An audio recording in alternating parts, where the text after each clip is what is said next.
All right, I am Joe. I am here to help us understand a little more about life in this universe or the origins of the universe. And I'm doing so through the brilliant minds of Dr. Mario Serna and Dr. Joseph here. Where are we? Where are you? There you are, Dr. Robert Joseph. Richard. So, I'm sorry, Richard. I don't know why I'm looking at Robert here.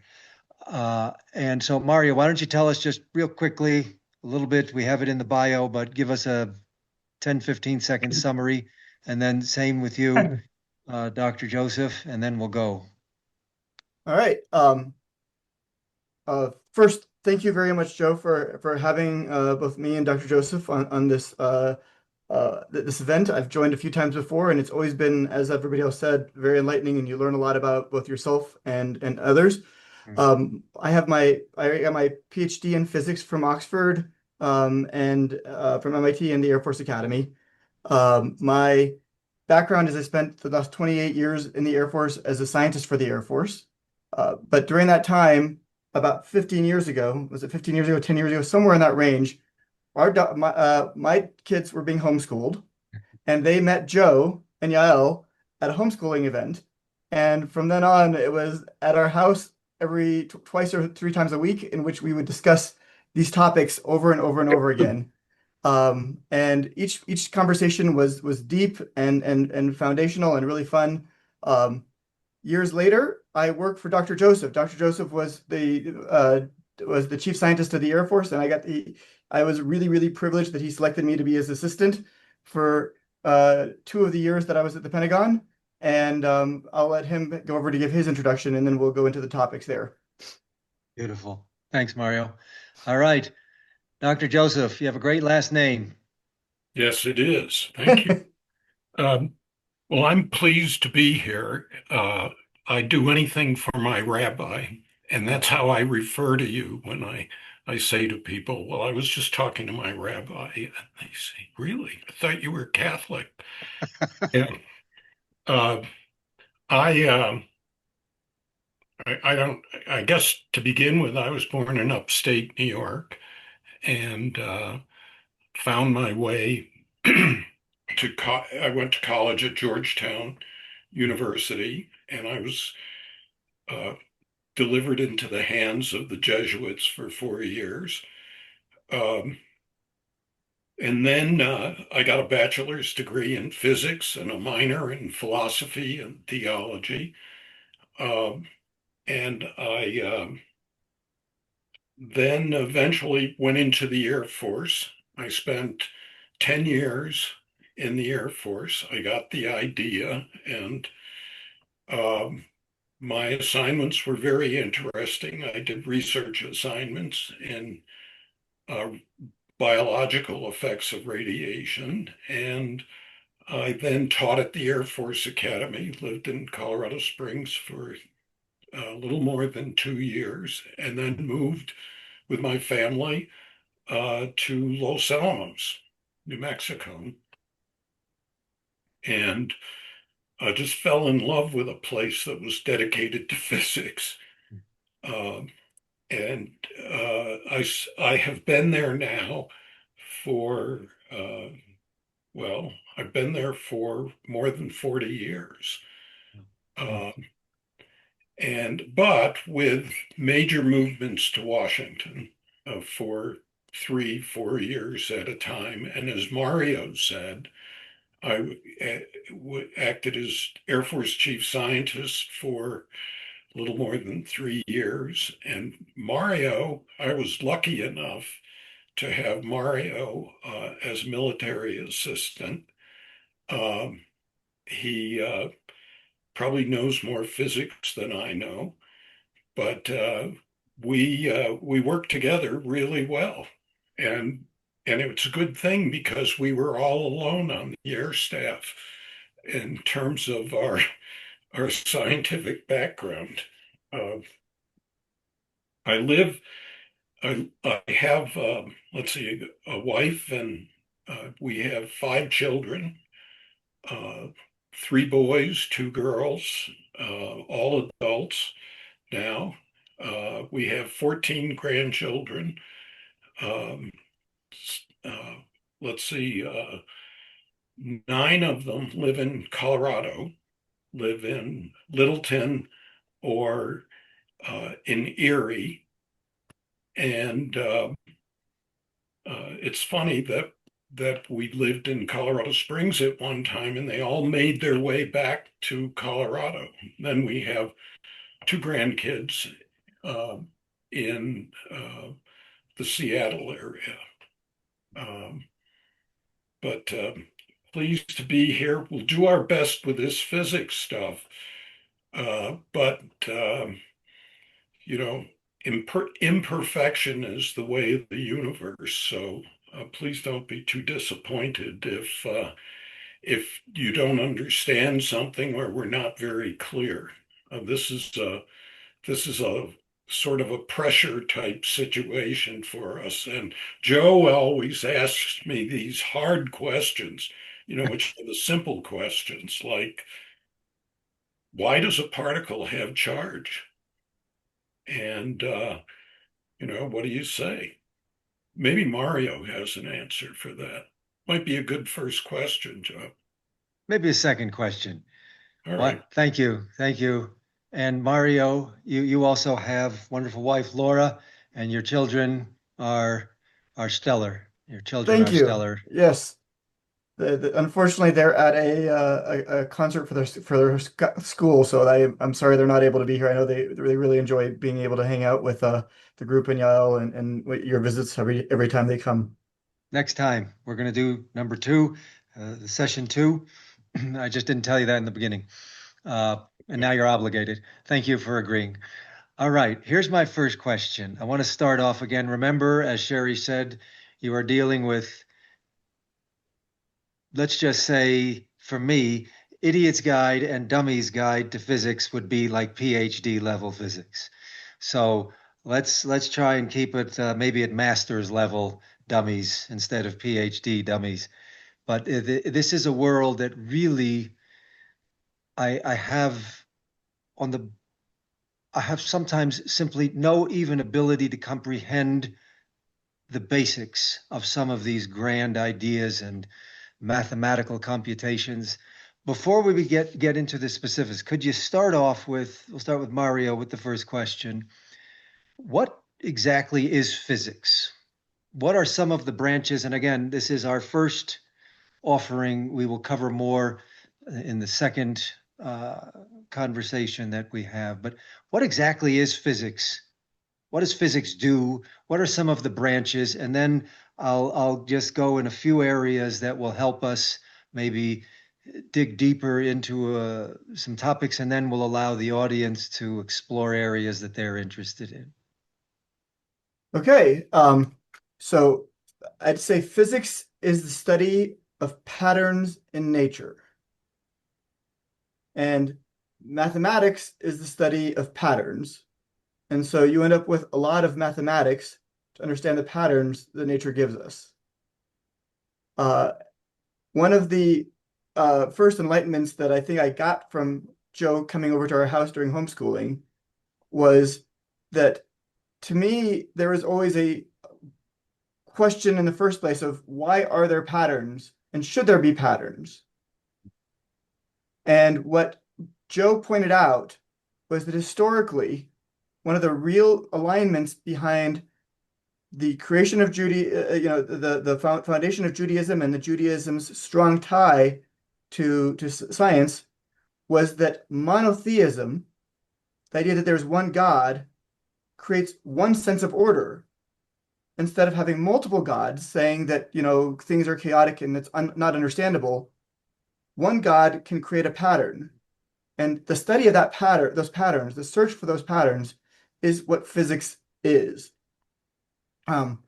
As time evolved and philosophy grew into natural philosophy, looking for those patterns in nature, every time patterns get kind of formulated and crystallized, they break off into new domains of specialization that we see around us. So early patterns were things like chemistry.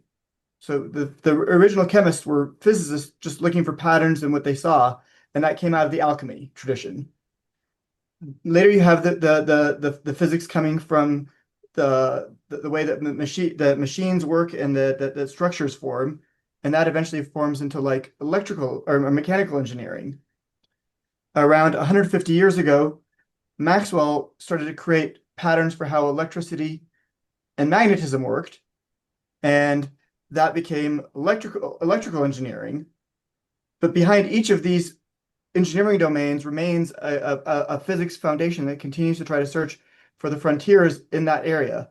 Um, when you get to higher and higher energies, we eventually wanted to understand that the atom was made out of a nucleus and with protons and neutrons and electrons surrounding it. The study of how those work together ended up not following the rules that Newton put forward in 1700s. So that created quantum mechanics, which is basically the rules for how physics have really, really small things, the patterns that those things behave. As they understood that the quantum mechanics for how the atom behaved and light, they started realizing the nucleus itself had its own set of rules that it needed patterns that it obeyed, distinct from everything else, and that became nuclear physics. Hmm. And then as you dig deep and further into the nucleus and look for the patterns amongst all those items, you get to particle physics, which is how all the pieces of the nucleus, the electrons, and things you can get when you collide a particle against the particle come out. That's particle physics.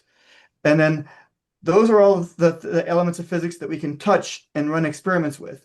But a large amount of physics was discovered from looking up at the skies and seeing the experiments that basically God laid out and watching what happens on those grand universal scales. And that becomes astronomy and cosmology.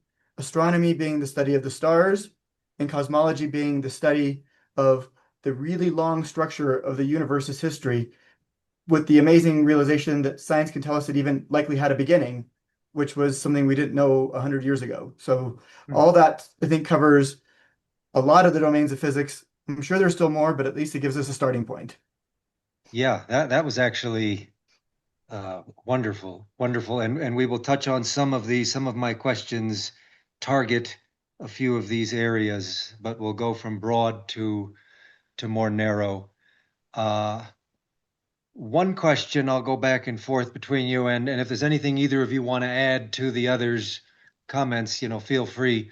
But Dr. Joseph, Brother Robert, here's a question just following on what Mario sort of developed.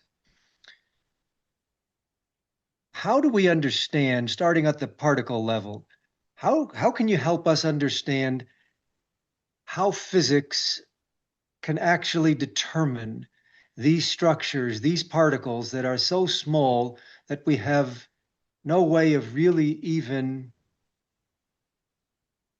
understanding them? How do we see them? I mean, how do you magnify something that is so infinitesimally small that we can, and maybe we can't see it? I'm gonna take a little bit different approach to that.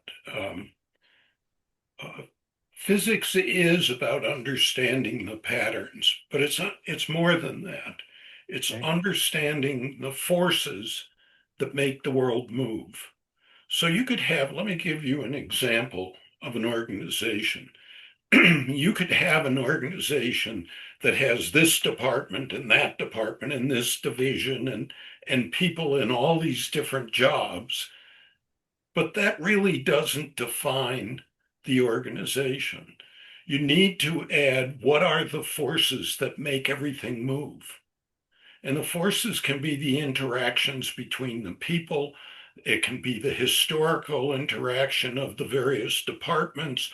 It can be their relationship to the customers and so on. These are all forces that really define the organization. And the same is true in nature. If there were no forces acting on the particles in nature, what would we have? we would just have a kind of an amorphous uh, state of gray. Hmm. But there are forces that act on these particles. They act on each other, and as a consequence, they create motion, and motion creates a sense of time. And it's a now how did this happen? The ancients, that's not us, but it's going back to the Greeks, they wondered what were the motive forces for all of these things. So they asked a very similar question to what Joe just asked. What makes things move, and what does that mean?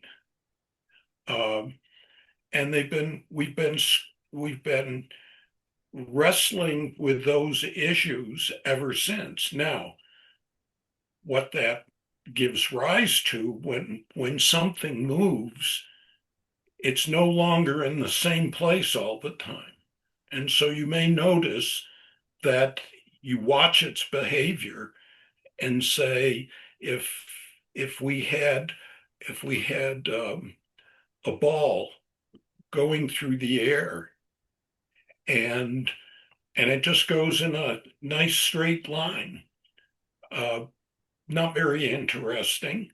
But if it curves if its path curves, we say, well, what's making it curve? There must be a force someplace. And if it collides with something, it may have an abrupt change in its motion. And we say, what did it collide with?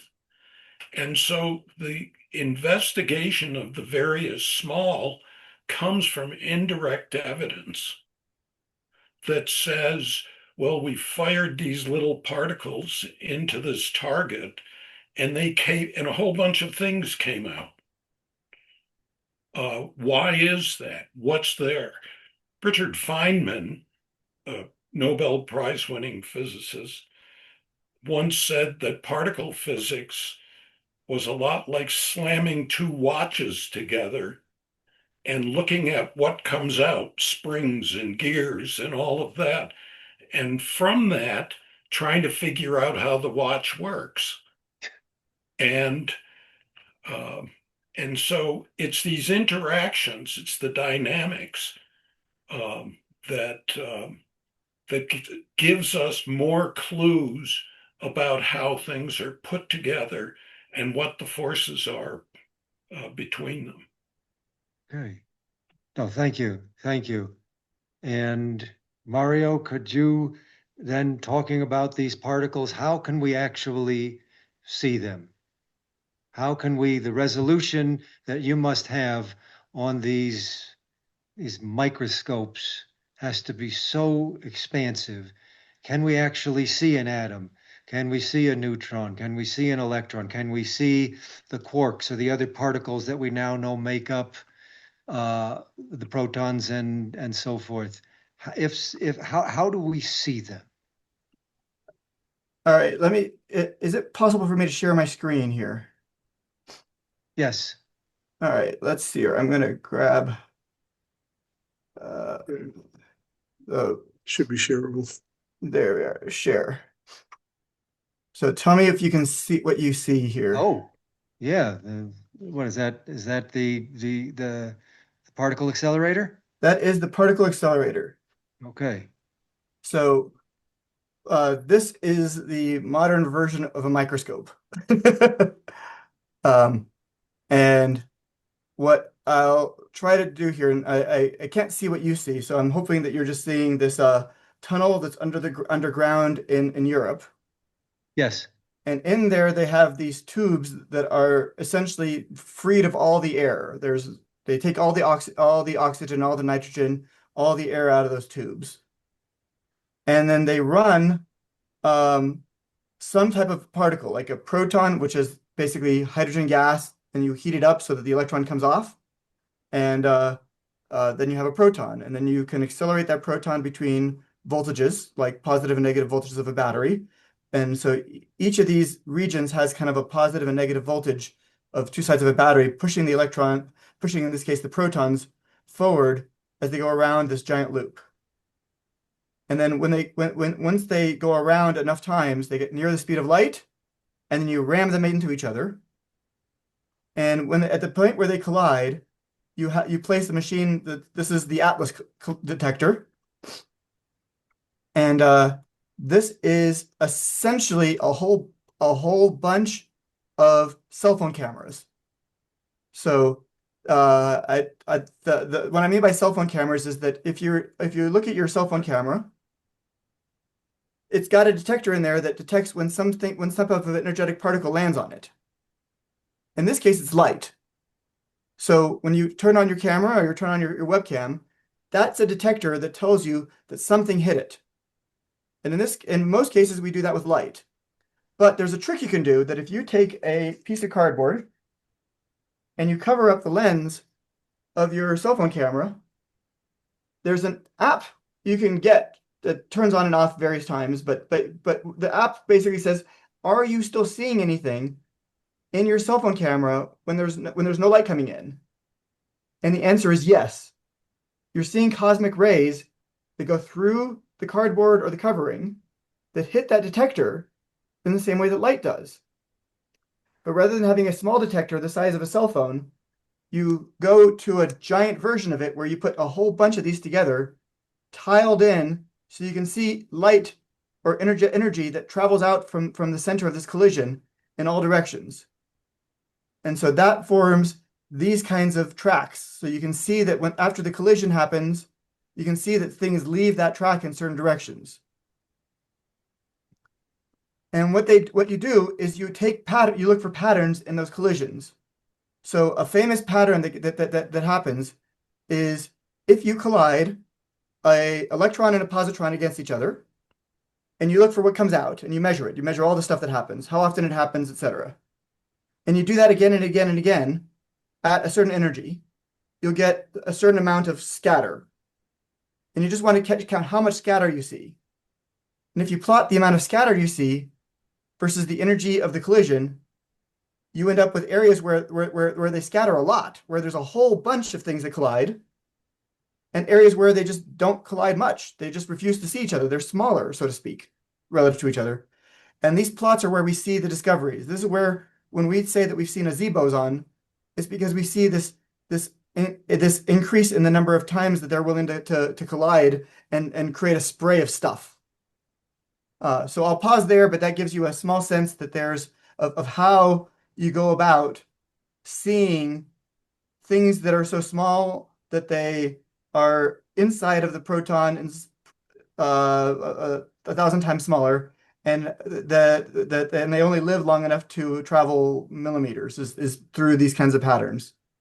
So now I'll see if I can figure out how to stop sharing and pass it over to you and Dr. Joseph. I think I have to normalize my histogram for a moment. Hold on.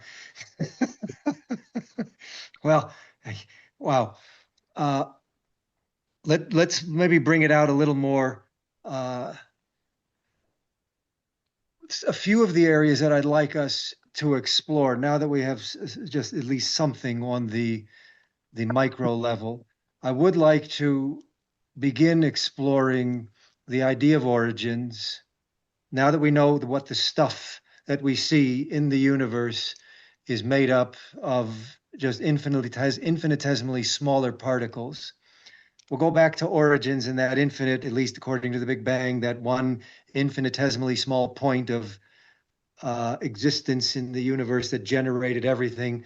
And then from there, maybe we'll discuss a little bit about light, space, time, and string theory, and just a few ideas there. So where I'd like to start, and you guys can go back and forth, whoever wants to pick up, help me understand how, assuming the Big Bang is still a legitimate model of physics, how did an infinitesimally small point of matter, I guess, generate everything in the universe? And where did the force come to cause that outward explosion that somehow generated everything? In 30 seconds. Dr. Joseph? Over to you, Mario. Okay. That's your area. All right. So the first answer to that is that we don't really know. It's hard to run experiments at the beginning of That's the not why I year. had you on. That's not acceptable. What I will tell you is that we have some mathematical models that fit a lot of data that say some really surprising things about that question. So again, I'm going to share a picture here. And I want to know, but to continue, just what did it take up space? Was there space that it dwelled in, or was it non-space? So general relativity tells us that space and time are kind of like entangled with each other. They're kind of two sides of a single coin. Okay. That what one person sees as space, another person may see as time. And How? I look at my watch, I see time. so the first thing is the driver for this is that experimentally, when you observe observationally and for many other reasons, nature seems to be built such that every one of us will always measure the same speed for the speed of light, no matter how fast or slow we're moving. I have a metaphor for this, Mario. I'm not a physicist at all. Turn my camera here for a second. So there was a metaphor that a physicist had told me. If you've ever looked out over an expanse like on Earth, like you're sitting out looking at a field, or even watching planes, you notice how planes fly through the air and it looks like they're going extremely slow. Relative to my position, they're going slow. But if you were next to that plane would cruise by you really fast. So No, that's the relativity that I was, oops. Yeah, that's the relativity that I have been told that relative to your position in the universe, something could be looking like it's going extremely slow, or if you even observe something through a telescope, black holes, different lights, and gas giants, they look like they're exploding very slowly, but what's happening up close is going extremely fast. That's how it was told to me. um, I'm a huge fan of analogies, and whatever analogy makes you start to appreciate that time and space are relative to your reference frame, how fast you're going, I'm a fan of it. Uh, but the analogies always have a limit. And so the part of where what forces us to mix space and time together is that if you are traveling in a direction at half the speed of light and you shine a flashlight ahead of you, and I'm looking at that flashlight, I will measure that flashlight only going the speed of light, and you will measure that same flashlight's light is going at the speed of light. It doesn't make sense for how we think about driving on the highway. But nature works that way. That's the way God put the universe together. So that's the part we don't get to question. You know, we don't know what the truth is, but we know what's not true. And what's not true is that velocity addition that we do on the highway does not work when you go really fast. And so that forces space and time to get mixed. And then when you ask the question about when the universe began, was all that spatial? Did all that space exist? And the short answer is we don't know. But the model is something along the lines that the universe had in terms of an analogy, was in a unstable state. And the analogy that Alan Guth, the creator of inflation, likes to use is it's like a can of soda. And the can of soda is unstable, but held in place by a lot of pressure. And then when you open the can of soda, all that instability allows bubbles to form inside the soda and start bubbling up. Mhm. So the math you use for the early universe is almost identical to the math you use for describing bubbles in soda. But when the bubbles come forth after you shake the soda, there isn't more soda outside the container than there is within. And when we talk about an infinitesimally small point of origin that generated what seems like an infinite universe, how did that small point generate so much matter? And into what? Into what did it generate it? The space that wasn't there? The space that wasn't there, correct? No, that's right. That I just don't know what that means. it means that that we had the soda gets opened up, the universe expands and forms Into this what? the space itself forms. It looks like Dr. Joseph may have a perspective on this. I see your hand up a Yes. little bit. Oh, no, I mean, these are models, and I wanted to go back to something. How do we know anything? How do we know about anything in nature? Um, we construct models if we can't see it. Um, there is so how do we see evidence of something that leads us to believe that things are a certain way? Well, I mean, in science, what we do, in physics, what we do is we do experiments. And if you know, if you if you see a particle and it's moving along a path, and all of a sudden it just diverts and it goes at a sharp angle, you suspect that some force acted on it, and maybe it hit something. Maybe it hit another particle. You can't see either one of those, but you can detect them later, and you can detect that something happened. There was an interaction. And as you do more experiments, you start to understand what that interaction is. Now, this part about the singularity, so to speak, of that was at the beginning of the universe is what did it expand into? It Hmm. it expanded into itself. As it expanded, it enlarged the universe. Okay, it was the universe. Okay. Now, there's some other concepts that are at work here. And one of those is that matter and energy are essentially the same thing. And Einstein's special theory of relativity talks about that. And in the equation, the most famous equation, probably in physics, is E equals mc squared.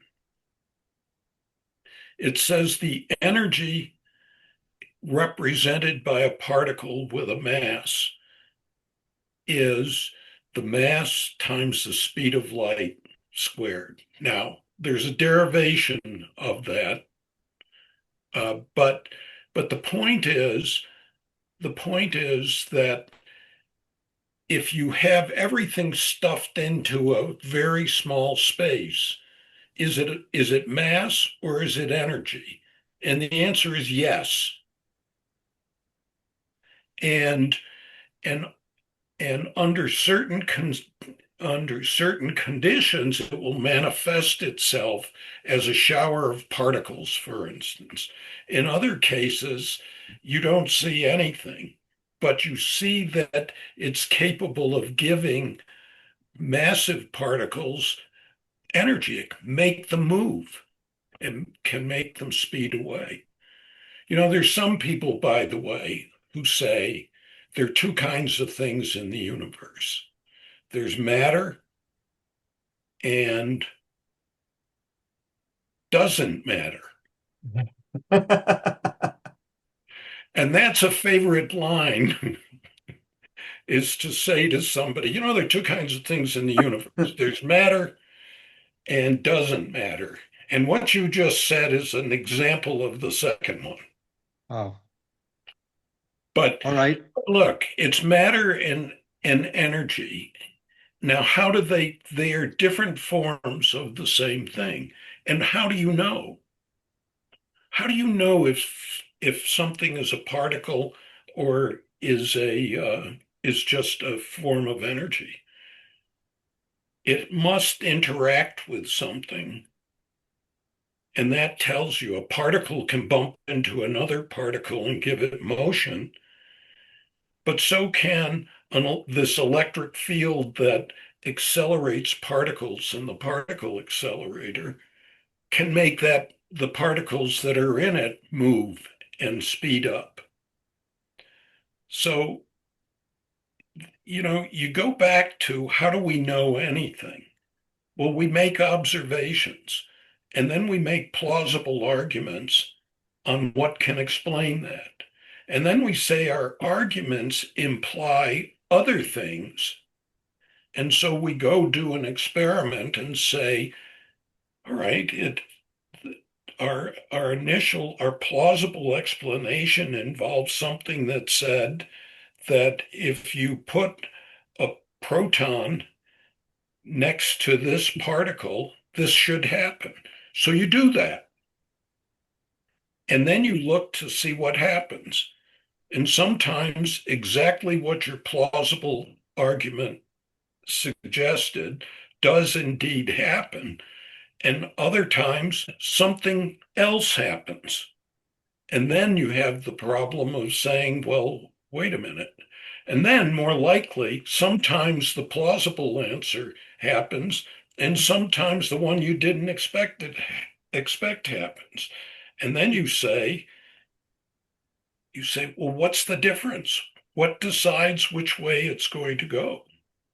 And and generally that leads to some nuance or some deeper understanding of what's going on. And that's how all science works. One of my favorite ones, I worked with a group that was modeling human cognition. And it was a collection of psychologists, computer scientists, and neuroscientists. And they all speak a different language, by the way. And so it was an interesting collection of people. But the interesting thing is that the engineers in that it was a laboratory, the engineers in the laboratory and the physicists in the laboratory said, wait a minute, psychology isn't a science. Okay. Psychology is not a real science. You don't predict a lot. And the answer was it's an empirical science. And all science starts out that way. It starts to form principles from observations. So that was true of uh, the motion of particles. We just did it. We did experiments. We observed things, uh, and and from that we said there's certain rules these things seem to be following. And as time went on, we had we had a mathematical framework that seemed to really explain almost all of those things, all of the motions that we saw and the collisions and so on. But then every once in a while, we'd see something that didn't fit. And we'd go in and say, well, what happened there? And they said, well, you know, these aren't just marbles colliding. Some of them are electrically charged, and the like charges repel each other, and the unlike charges attract each other, and that'll change the motion. And so we fold that into the theory. And then we're very happy for a while, and then we find out that sometimes if we collide two marbles, they disappear. And instead, four little marbles come out. And we say, no, wait a minute, how did that happen? And there can be all kinds of interesting theories. Some of them are a little on the nutty side, but then one of those explanations fits. And when converted into mathematics, it gives you answers that are very general, can tell you what, if you did this experiment 1,000,000 times, how many times would you get four particles coming out? And then something else happens. We find out that that in some of the interactions, no particles come out.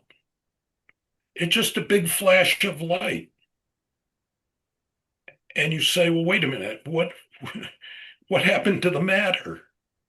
Well, it's now converted into energy, and the energy takes the form of what we call light or gamma rays or some. So that's how that goes. Now, applied to the idea of how the brain operates, human cognition, psychology goes in and says, look, there's certain observations, and we can associate those observations with various states of mind of a human. But, you know, if we switch back to the physical world and we say, well, we started out looking at the interaction of marbles. And then we said there are forces that are not visible, but they're there. Obviously, they're there because they have changed the way things interact. And then we later said, now, what are the marbles made of? Well, the marbles are made of atoms. What are these things called atoms? Well, sometimes we would see these small particles come flying out of the marbles, but there were still marbles. And an atomic theory was developed. And then we said, okay, we think we understand what marbles are made of. They're made of atoms, and they're collections of atoms. And then we said, but wait a minute, there are funny things going on, and we don't understand what those funny things are. The fact that you say there are atoms in there and they make up the marbles doesn't explain all the things we're seeing. And then we say, well, there's this thing that on the scale of very small things, things behave differently. And it was called quantum mechanics. And quantum mechanics says when you get down to the very small, it's not like the world of the very big. But you'd never start to develop a theory of baseball starting with quantum mechanics. Just like you don't start to develop a theory of human cognition by looking at the neurons, by looking at the by saying I'm going to start with quantum mechanics and figure out why Joe Blow thinks of palm trees every time he eats a banana. And science works, it bootstraps its way along. And when it turns out that it's got the picture wrong, then it comes up with something else that helps explain it. Is it right? That's a deep philosophical question. What do you mean by right? If it works and it explains what's going on, then we say we'll settle for that. But you know what? That implies that it also ought to work over here on something else. And if it doesn't, then we have to figure out a way to explain that. So all of these things, we can't see atoms, we can't see protons, we can't see electric fields, we can't see any of these things, but we can see the effect that they cause. Okay. Wow. Okay. Well, Mario, I'm going to ask you another couple of questions. And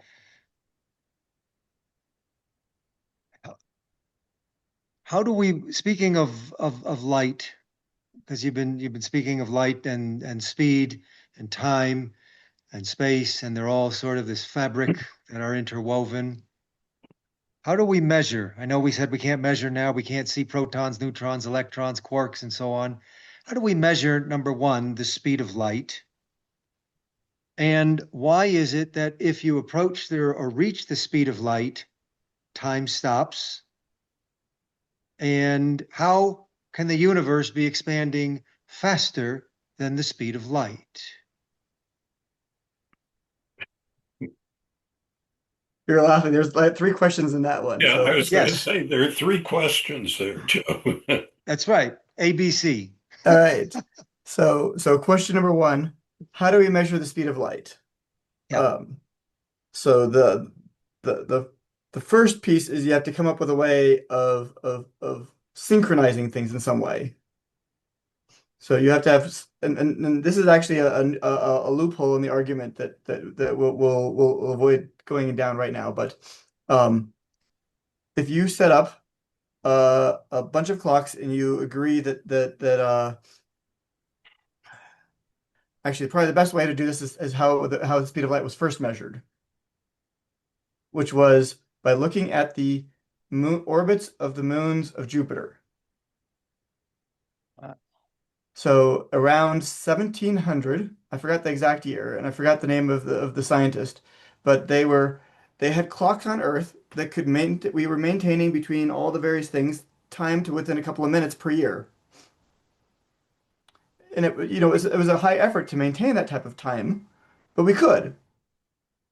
And what they did is they looked at the orbit of the moon, one of the moons of Jupiter. I forgot which one it was, and they saw it maintained a very regular pattern, and that it would come closest to the Earth. It would get blocked by Jupiter and come in front of us every 17 minutes or hour and a half, or I forgot what the period was, but I think it was like about a 2 hour period for one of these really fast moving moons.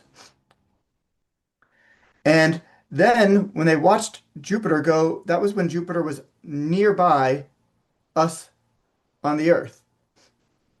I mean, in terms of like the orbit of the Earth and Jupiter, they were nearby each other. But when the Earth was on the other side of the sun from Jupiter, and they could see at the edges of the day when Jupiter was really far away at night, the time of the moon of that moon's period of that moon's orbit when it came closest to the Earth shifted by like I forgot the like by 8 minutes. I think it was something in that neighborhood. And that was basically the time that light took to travel the extra distance across the solar system to reach us. And so they got an answer of the speed of light to about 20% by tracking the orbit of this moon at different when it was close to us in the solar system versus when it was far away from us in the solar system, and realizing that shifted its orbit, the time that its orbit appeared to come closest to us by the amount of time it took light to cross the solar system. And that was a way of measuring the speed of light. So that was question number one. Yes. With now, how do you measure particles of light? So you measure particles with some kind of a detector. Your eye, the cell phone camera that you had there, film. A lot of the early experiments were done with photographic film, but rather than exposing it to light, they exposed it to various types of particles. Oh. So, for example, Mary Curie, when she first detected radiation, it was done by taking a canister of film, or a plate of film, keeping it in its locked box, but putting what eventually became radium nearby it, and it would get a whole bunch of dots when they exposed it, showing the particles that came off that radium that then hit that.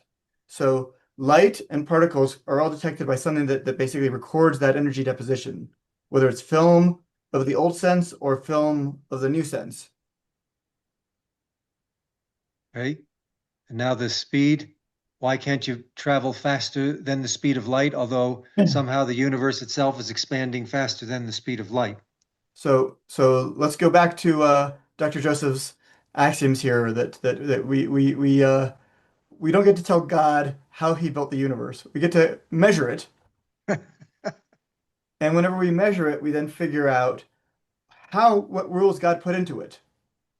And one of the rules that God seems to have put into it is that whenever we measure the speed of light, no matter how fast or slow we're moving, we always measure the same speed.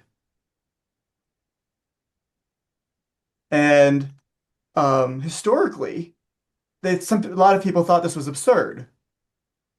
So Lorenz, for example, he found this piece of mathematics where he says, hey, if everybody measures the same speed for the speed of light, all these crazy things have to happen. That depending upon how fast you're going, you're gonna have to see things shrink and time's gonna change for you. And he wrote up these rules as basically a case of absurdum to argue for why that had to be false.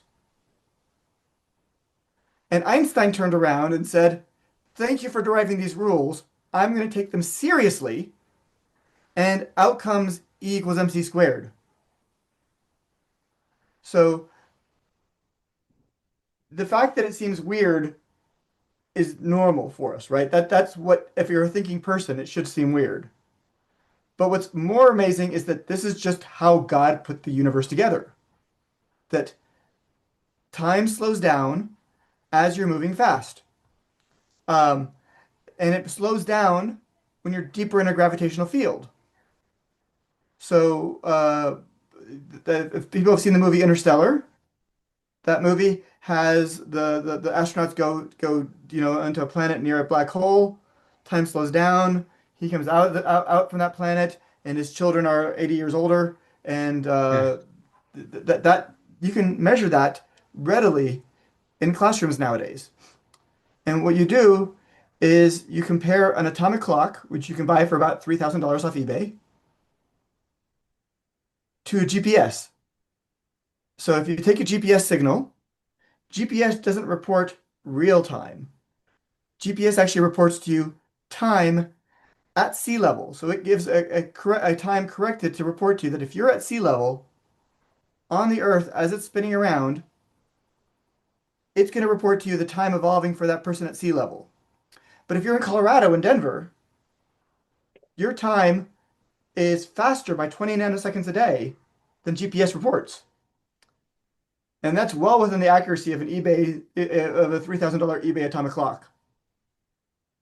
So you take an eBay atomic clock, you compare it to GPS, and you're going to find that those two clocks disagree by 20 nanoseconds a day because time on the equator is going that much slower because it's near the equator and than it is for you in Colorado.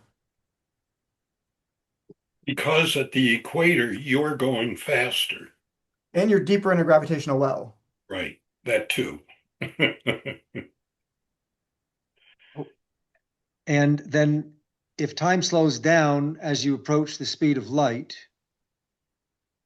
then does time stop when you reach light? And if you go faster than the speed of light, like the universe is expanding, what happens and what's it expanding into if everything is empty space? And then Mario, I want you to read, or maybe Dr. Joseph, you could read Raymond's question. He has a very thoughtful question that I don't want to summarize, or maybe Raymond will ask it in the last few moments. We can leave us with that. So first, nothing does travel faster than the speed of light, to the best of our knowledge.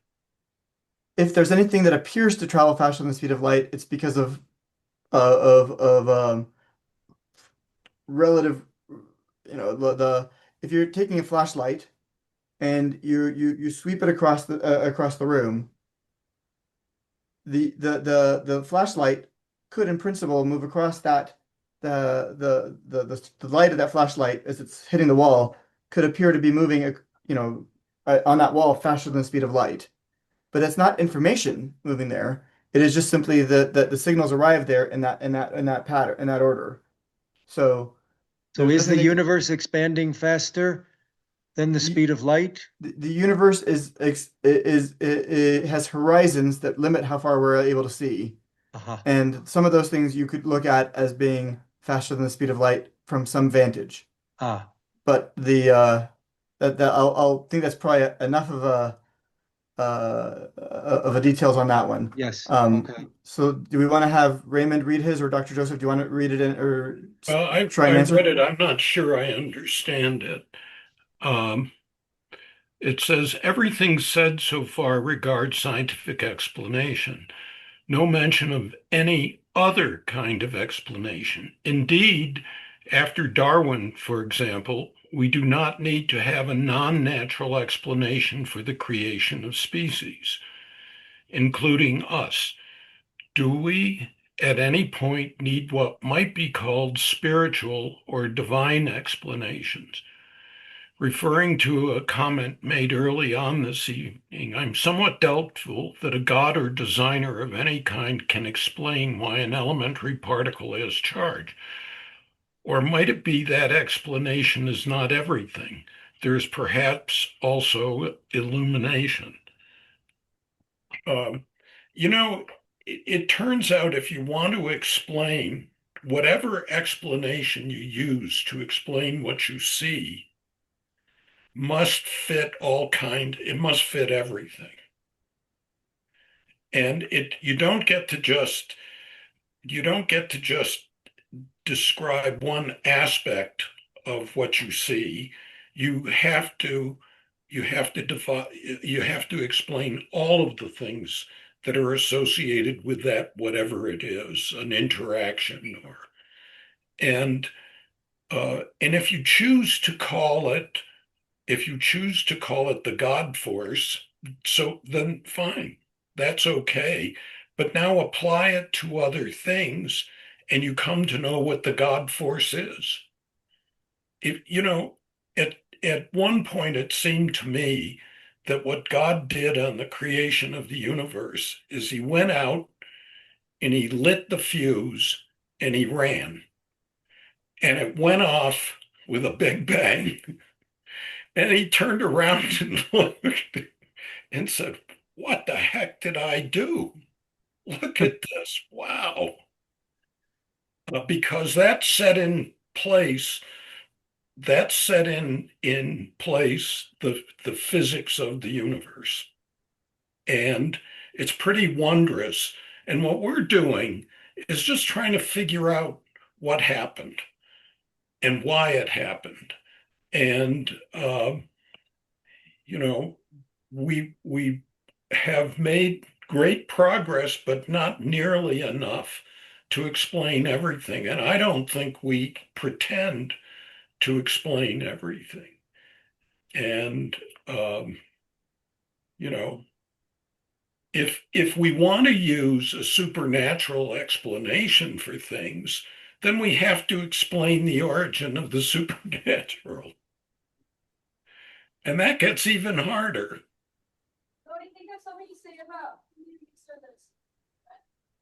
So I'll add one more thought to that. That the one thing that you can show with math, which is, let me close the door here. I think there's one thing that you can show with math is what Gödel called his incompleteness theorem. And Gödel's incompleteness theorem is essentially a statement that the explanations that we provide are guaranteed to not be able to explain everything. And so he formulated the theory, and it roughly says, in any mathematical system of sufficient complexity, there will always be things that are true in that universe that cannot be reached from a finite number of axioms from which you then draw deductions from. So no matter, we have our principles of science and we try and drag them out as far as we can to see all the things we can predict from them, all those items. But there will always be things that exist that are true in this system that those axioms will never reach. And that's what makes it exciting. That's what makes it exciting. We never say we understand everything, we can explain everything. And we say if we find something, nothing is more exciting than finding something we can't explain. Exactly. Would both of you, and then I'll leave it for a couple of questions, and there are some questions there about books to recommend. I've seen some given. They'd like some basic books on physics to help us understand more. If you you and Mario could recommend some, but would the I don't know how you call them, the discoverer, the whoever came up with the Big Bang, the physicist, Georges Lemaitre, he was also a priest. He was a Belgian priest, a Catholic priest. And he was asked once in an interview with the New York Times in the 1933, I think it was, he was asked how you can be a physicist and a mathematician and also a priest. Aren't those worlds colliding with each other? And he said that there are two ways to arriving at truth, science and faith, and he chooses to follow them both.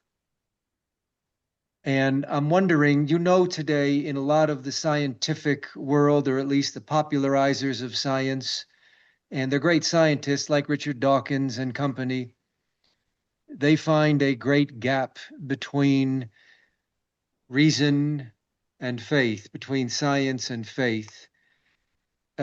Is there something more that's animating the animosity that often scientists express about faith and science? Or is there something closer where they overlap, or in Stephen Jay Gould's wonderful way of phrasing it, they're non-overlapping magisteria. Each I one has think its own it's, majestic system. Joe, I think it's more basic than that. I think that there are people who everybody wants to be right in their thinking about something. And as I said, Saul Bellow, my favorite American author, modern author, says that being right is mostly a matter of explaining yourself. So whether you choose revelatory evidence or you choose some kind of mathematical treatment, you have to be able to explain yourself. But he goes on and he says, only a crank insists on being right all of the time.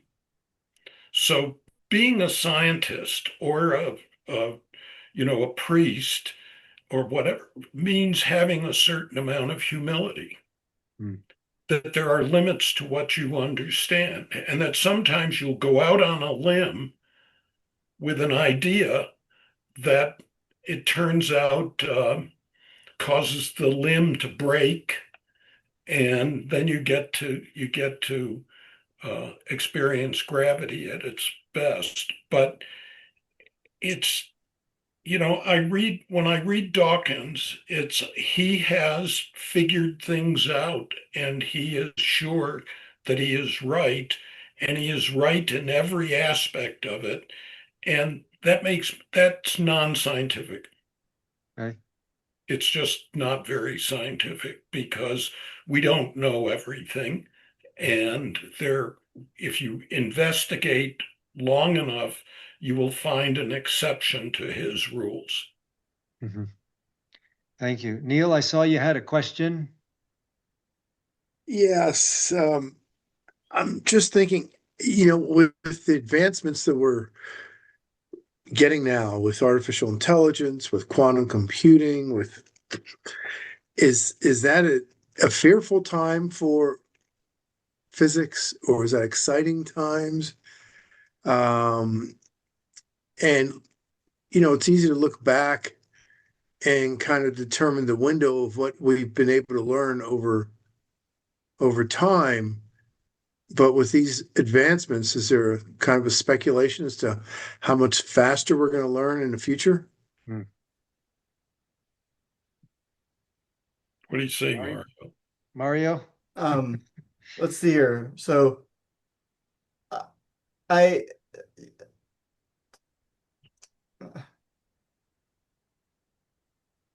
I think science is still really, really, really big.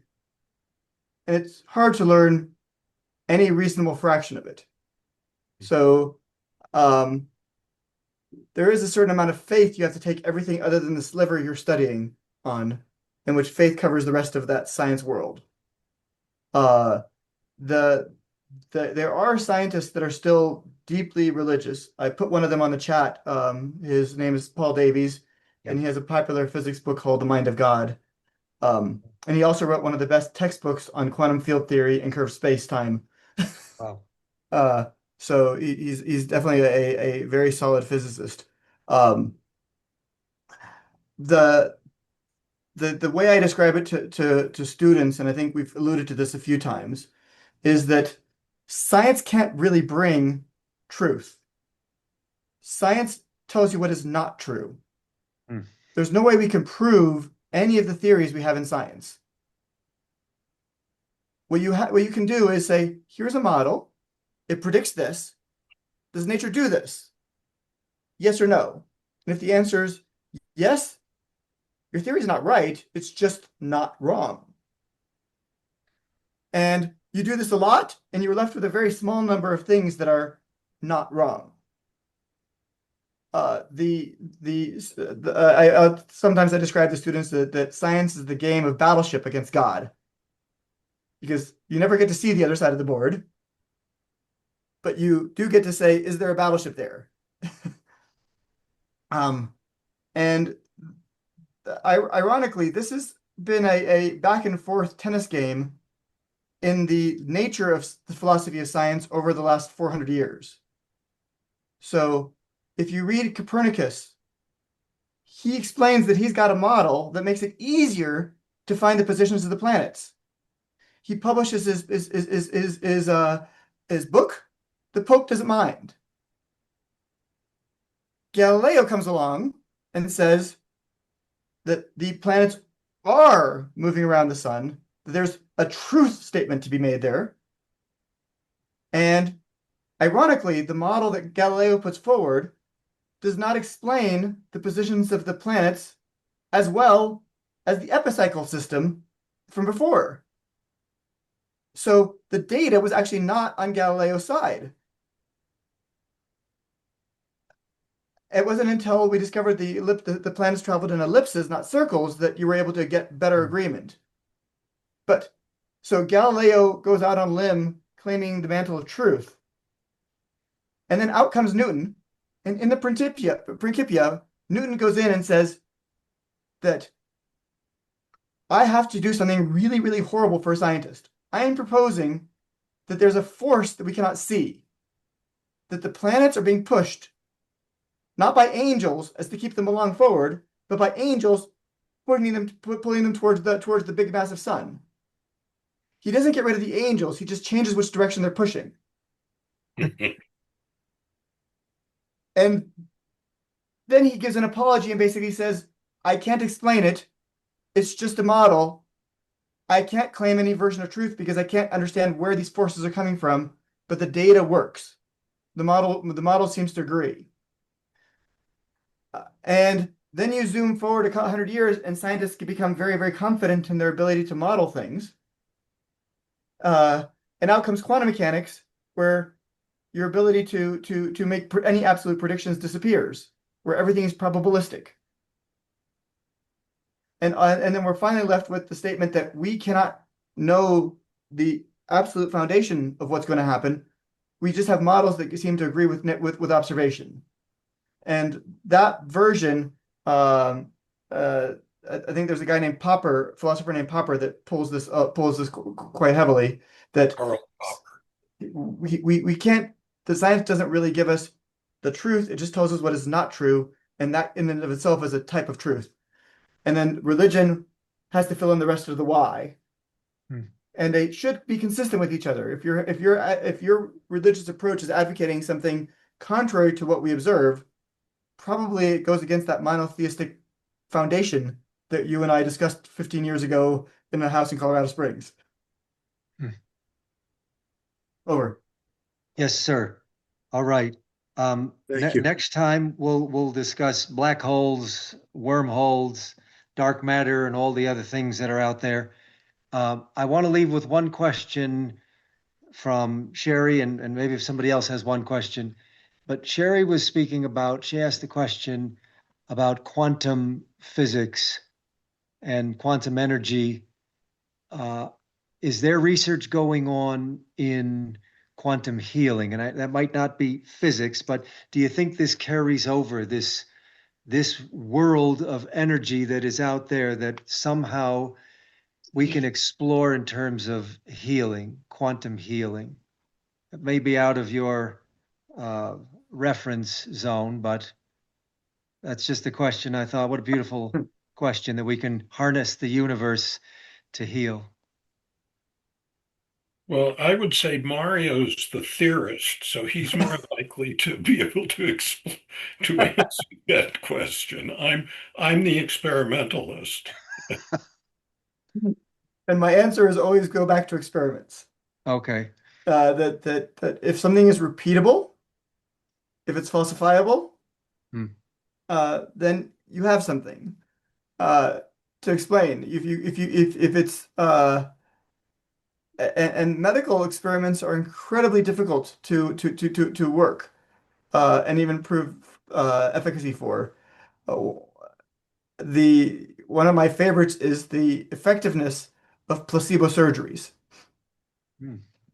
So there's solid data. The experiments are done where people go into surgery and in a controlled experiment where there's double blind and people don't know which side they had, and then they get a surgery, and and they've agreed that half of them at random are gonna get a surgery in which they basically get opened up and closed up and nothing's done. And they have a healing power despite the fact that nothing was done. Wow. So back the theorist says you have to confront experiment, and experiments have to be done very carefully to prove what causes what, and that's very hard. All right. Well, thank you. And I think physics is even harder now, I think. But we'll maybe we'll do it again with, like I say, black holes, because that's a world that, stars coming together, one collapses into a black hole and then it just devours the other star and then eventually explodes at some point in the future.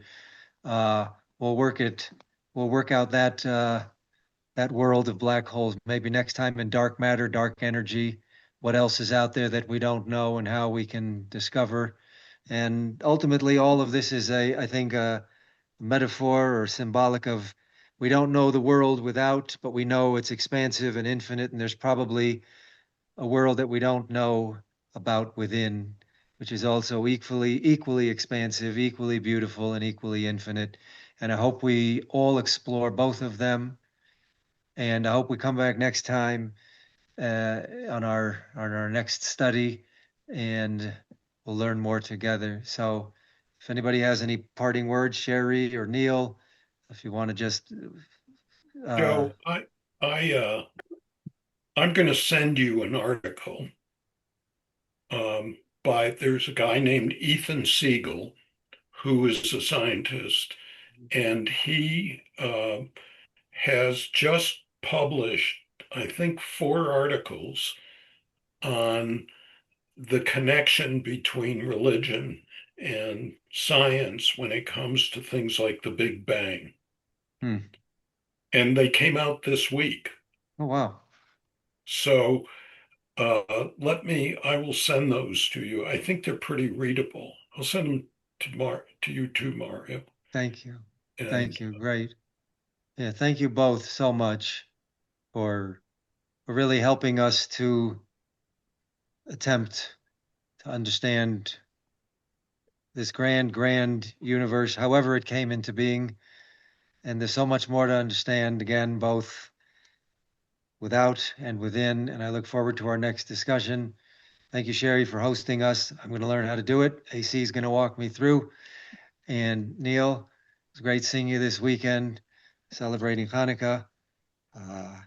There is a dark light, a dark emotion, a sorrowful emotion over Hanukkah this year because of what happened in Australia and also what happened in the Dominican Republic with Latter-day Saint community, where they were attacked. Thankfully, they were spared real harm, but there was an attack. And all around the world, there is real suffering, real terror. And I'm grateful we can come together and study and learn and be blessed and enlightened by each other, regardless of whatever ism we may hold by. We come together in, as I often say, the grand ism that I hope we all come to believe in and revere is the humanism, because we're all human beings and our hearts are what unite us. So thank you all for coming with your hearts, with your light, with your beauty, with your openness. And my doctor friends, thank you for your minds. Keep up the good work, and we'll see you all next time, I hope. Okay. Thank you, Thank you. Mario and Rich. Thank you. Well, for thank being- you for your hospitality. This was Absolutely. interesting. Yeah, we'll see you And again thank you, soon. Rabbi Joe. Thank you.